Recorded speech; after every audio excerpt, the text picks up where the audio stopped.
Assalamualaikum. Hey guys, what's up? My name is Mohsin Pervez and welcome back with another bank video. And in this video, I am going to talk about IELTS Academic Writing Task 1. And in this video, we will solve task from IELTS Academic Writing Task 1. So let's go.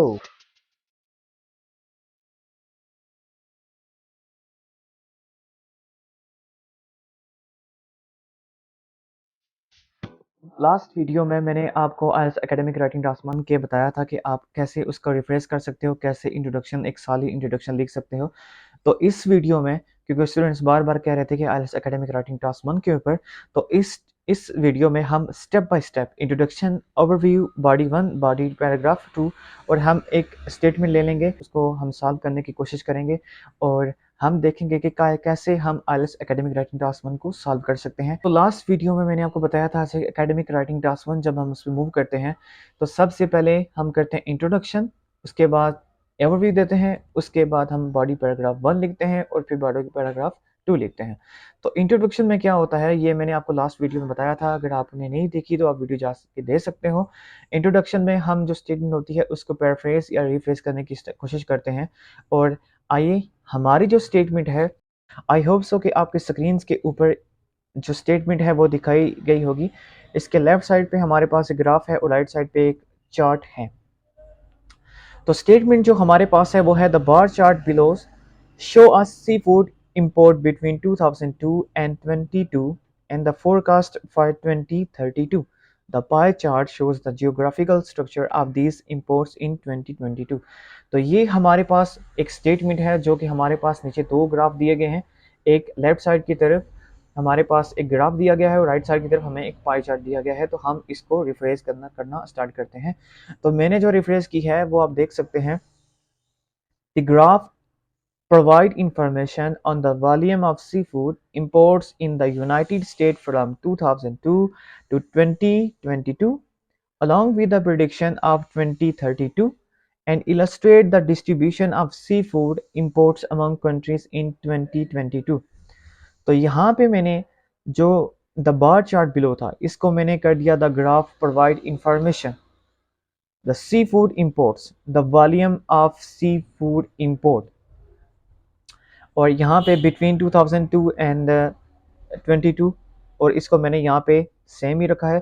और along with the prediction तो इसको मैंने change कर दिया and the forecast for 2032, और illustrate को मैंने show में कन्वर्ट कर दिया और distribution of seafood among countries in 2022 को मैंने जियोग्राफिकल स्ट्रक्चर में कन्वर्ट कर दिया।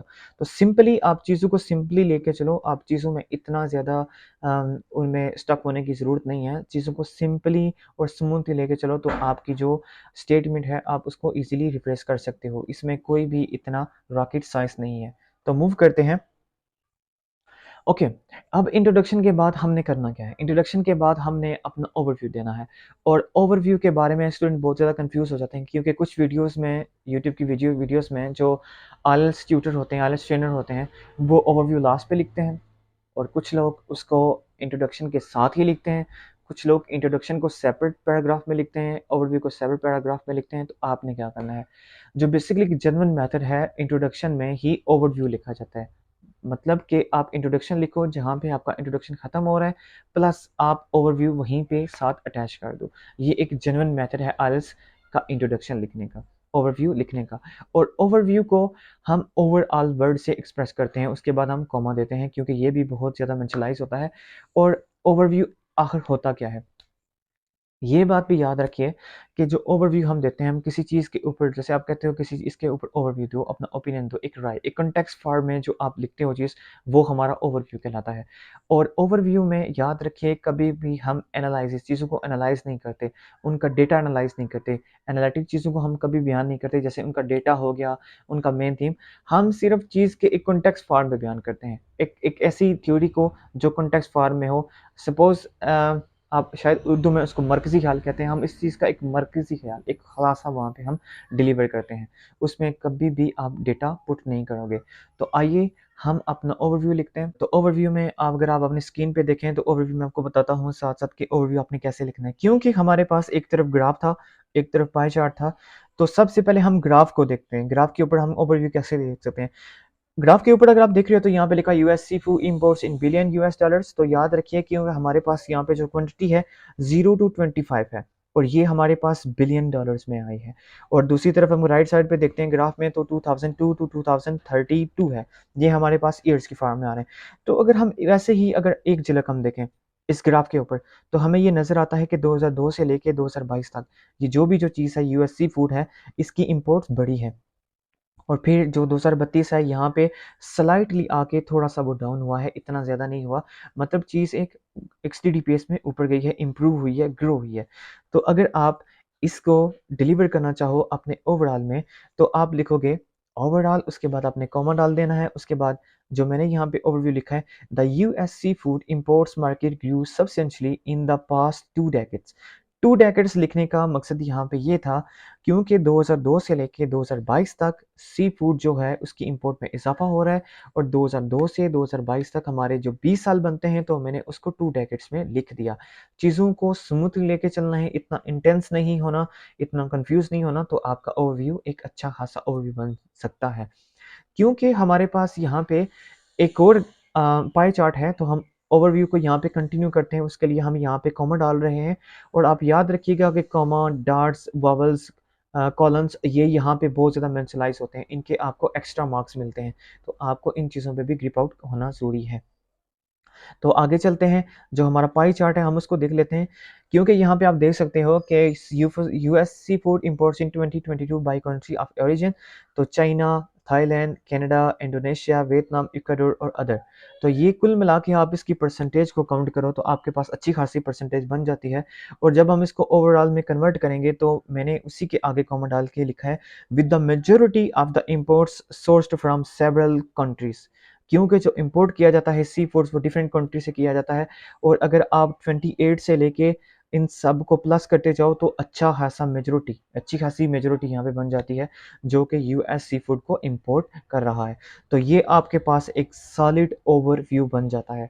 आइए मूव करते हैं हम बॉडी पैराग्राफ 1 की तरफ। बॉडी पैराग्राफ 1 और बॉडी पैराग्राफ 2, हमेशा याद रखिए कि अगर आपके पास बॉडी पैराग्राफ अगर आपके पास एक टास्क आ गया, सपोज करते हैं अगर ये दो ना होते, अगर ये सिर्फ ग्राफ होता, पाई चार्ट ना होता, तो याद रखिए बॉडी पैराग्राफ 1 और बॉडी पैराग्राफ 2 को आपने ऐसे डिवाइड करना है कि बॉडी पैराग्राफ 1 में आधा डेटा आप उसमें लिख दो, और बॉडी पैराग्राफ 2 में आधा डेटा आप उसमें जाके लिख दो। और यहाँ पे क्योंकि हमारे पास एक ग्राफ है और एक चार्ट है, तो यहाँ पे मैं इन दोनों को ऐसे डिवाइड करूँगा कि ग्राफ को मैं बॉडी पैराग्राफ 1 में मेंशन करूँगा, पाई चार्ट को बॉडी पैराग्राफ 2 में मेंशन करूँगा। तो आइए देखते हैं। इंट्रोडक्शन के बाद हम ओवरव्यू देते हैं, ओवरव्यू देने के बाद हम अपने ग्राफ पे आ जाते हैं, और हाँ, ये हम अपने ग्राफ को एक्सप्लेन करते हैं।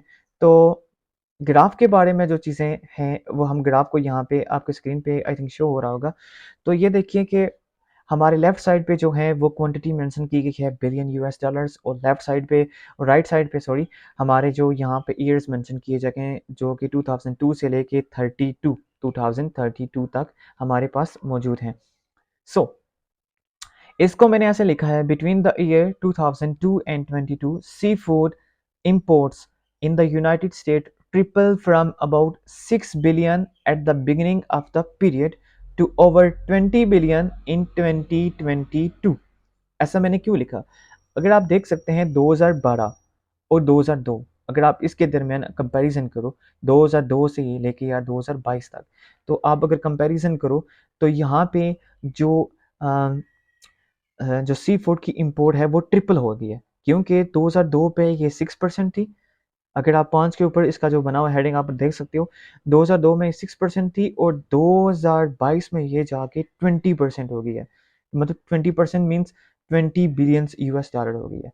तो मतलब वहाँ पे 6 थी और अब इसका 3 गुना बढ़ गया है, मतलब 20 हो गई है। तो मैंने इसको ऐसे लिख दिया। आगे चलते हैं। Despite the past growth, the line graph, despite the past growth, the graph forecasts a decline in seafood imports by approximately 2 billion in 2032 compared to the 22 levels। आगे जो मजीद जो है वो ये है कि जैसे ही मैंने आपको पीछे भी बताया है कि 2022 से अब 2032 पे जब हम आते हैं, तो ये स्लाइटली डिक्रीज हो रहा है। क्योंकि वहाँ पे तो 2002 से 2022 तक इंक्रीज़ हो रहा था, यहाँ पे ये स्लाइटली डिक्रीज़ हो रहा है, कितना परसेंट डिक्रीज़ हो रहा है? अगर आप देखें 2032 का जो ग्राफ है, ये हमारे पास अप्रॉक्सिमेटली अ, 17 बिलियन यूएस डॉलर अप्रॉक्सिमेटली पे जा रहा है, और जो 2022 का है वो 20 है। तो आई थिंक 3% और 20% आप इतना कर लो, तो वो जो मैंने वहाँ पे मेंशन किया 2 billion in 2022 compare to the 2022 levels. तो इस तरह आप अपने ग्राफ को शो कर सकते हो, चीज़ों को डिटेलिंग में आप इस तरह आपने स्टेप बाय स्टेप एक कंसाइज़ में और कम्प्रिहेंसिव वे में और प्रिसाइज़ लैंग्वेज यूज़ करके आपने उसको एक्सप्लेन करना है। ओके, अब मूव करते हैं बॉडी पैराग्राफ 2 पे। हम देख सके हैं कि बॉडी पैराग्राफ 2 में हमने क्या बयान करना है, और बॉडी पैराग्राफ 2 में जैसा कि मैंने अभी आपको रिसेंटली अभी इसी वीडियो में आपको बताया कि बॉडी पैराग्राफ 2 में जो हम बाकी का हिस्सा है हम उसको एक्सप्लेन करेंगे, जो कि हमारा पाई चार्ट है। तो यहाँ पे आपके पास डिफरेंट परसेंटेजेस हैं, कंट्रीज़ हैं, उनके डिफरेंट परसेंटेजेस हैं यूएससी फूड इंपोर्ट्स को लेके वो 2022 तक। तो मैंने इसको ऐसे लिखा है, regarding the geographical split of imports in 22, China, Thailand and Canada were the dominant countries controlling 2/3 of the market.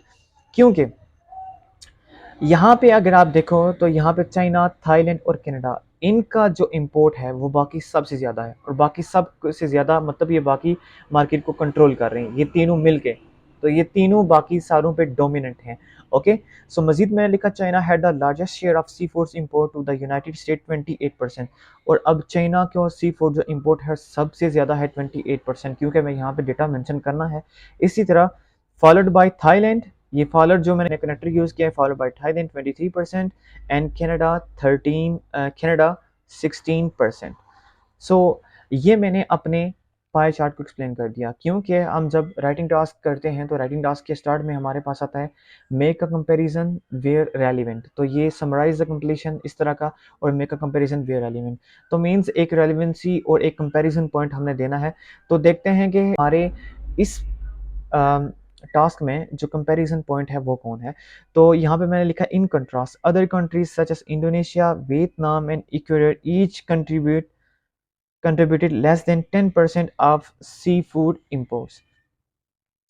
तो इनके मुकाबले जो दूसरी कंट्रीज थी, जैसे हमारे पास इंडोनेशिया था, वियतनाम था, इक्वाडोर था, और जो हमारे पास अदर्स थे, इन सब मिला के जो 10% से भी कम जो है वो यूएस सी फूड इम्पोर्ट कर रहे हैं, ये सब मिला के। क्योंकि अगर आप देख सकते हो अदर्स जहाँ पे लिखा है वो भी 9% है, इक्वाडोर 7% है, वियतनाम 8% है, इंडोनेशिया 9% है, तो इन सब का 10% भी नहीं बनता। तो ये हमारे पास एक कंपैरिजन आ सकता है। ओके जी, ये था हमारा राइटिंग टास्क 1, जो कि आपने बहुत बार मुझे बोला कि राइटिंग टास्क 1 के ऊपर एक वीडियो अपलोड कर दें, तो मैंने पूरे का पूरा साल भर के आपके लिए एक वीडियो अपलोड कर दी है। तो मुझे यकीन है कि आप इस वीडियो को एंजॉय भी करेंगे, और ये वीडियो आपके लिए बहुत ज़्यादा इंफॉर्मेटिव भी होगी।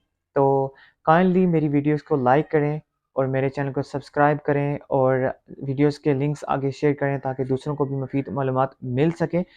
तो ऐसे ही मेरी वीडियोस देखते रहिए, और मेरी वीडियोस को लाइक करते रहिए, और मज़ीद वीडियोस भी आएंगी। तब तक के लिए अल्लाह हाफिज़।